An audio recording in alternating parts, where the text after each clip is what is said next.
Ivara, the Huntress. This tale comes to us from the secret history of the Orokin court by the historian Porvis. Have you perhaps heard tell of the Myrmidon? No matter.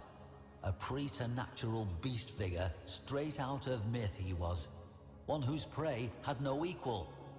Warframes were what this villain hunted. It is said a number of frames had been erased from history by this monster.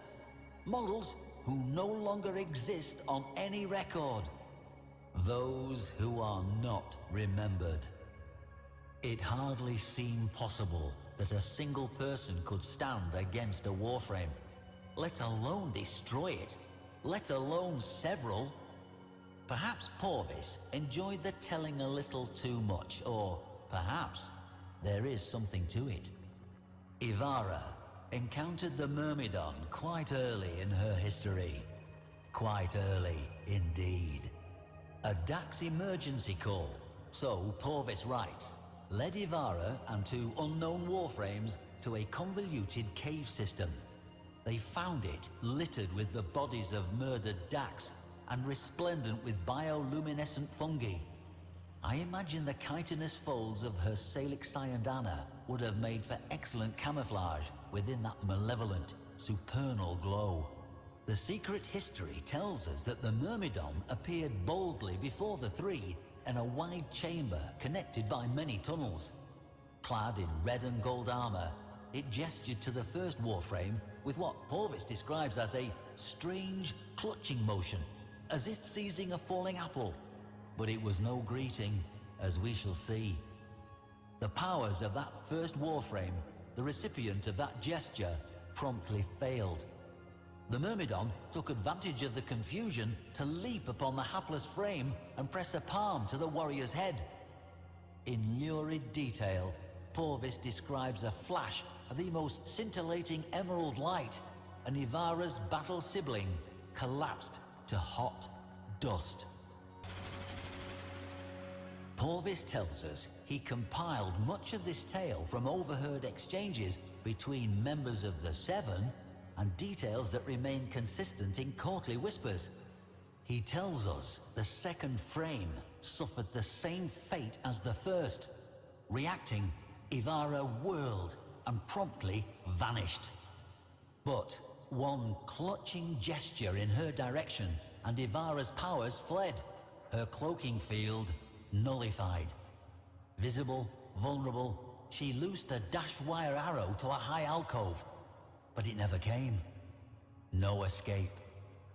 The Myrmidon was upon her.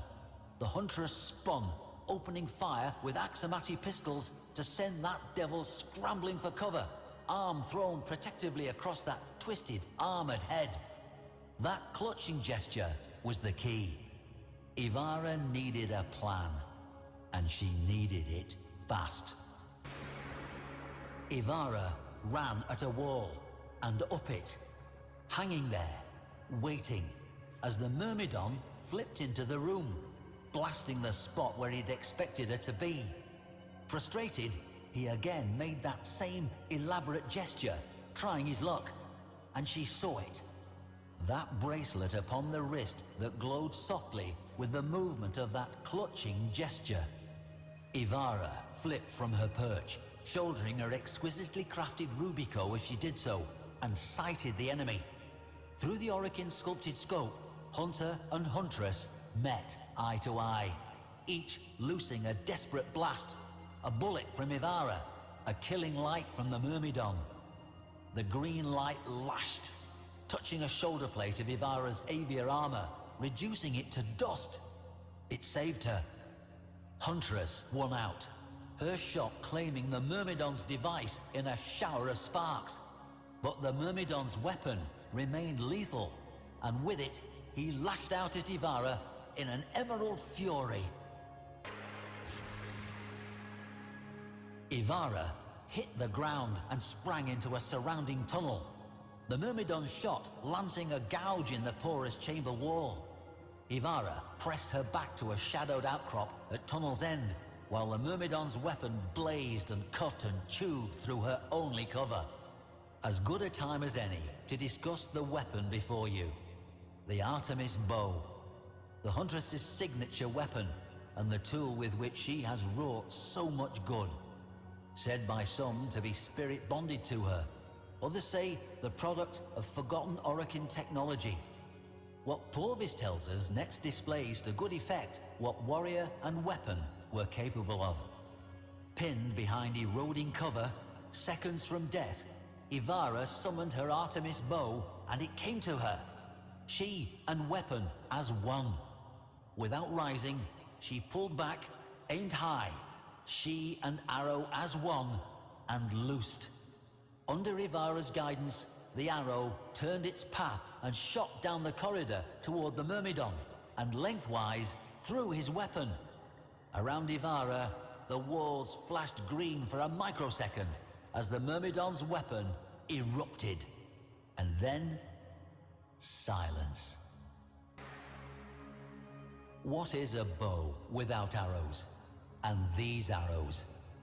The origin system has never seen their like, able to change their very nature at the whim of Ivara.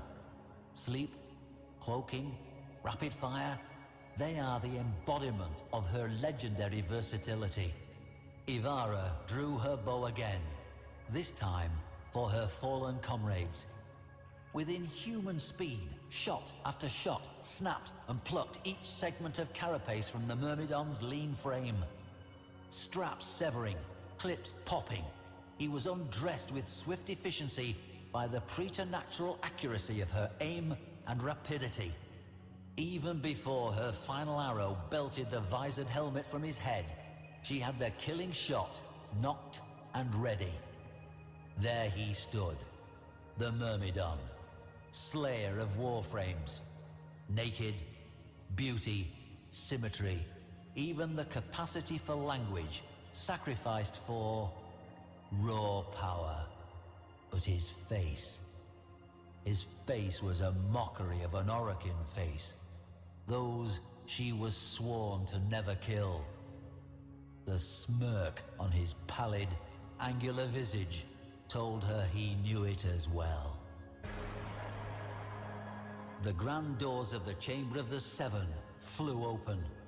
Across that reverberating expanse of polished darkness strode Ivara, dragging her prize. Before the assembled council, she dropped him, and with it, the Myrmidon's battered helmet. Here he would meet justice at the hands of his own people. Here, her fallen friends would be avenged. She beheld the Seven, awaiting their judgment. The Myrmidon got to his feet, cleaning dust from one shoulder with a contemptuous flick. One of the Seven leaned forward, removing a curious thing from their slender head, a lattice of delicate silver, placing it on the elevated, chest-high curve of obsidian that separated her from them. Instantly, the Myrmidon collapsed, lifeless, to the floor. Ivara did not understand. Why? Why? A stately voice intoned her name. There stood Executor Ballas. He told her, "You have been battle and loyalty tested. Your companions, they were found wanting. They failed to adapt, failed to overcome, and so they are no more. But you, Ivara, you shall live. You shall be remembered." Her battle comrades, as we know, were not.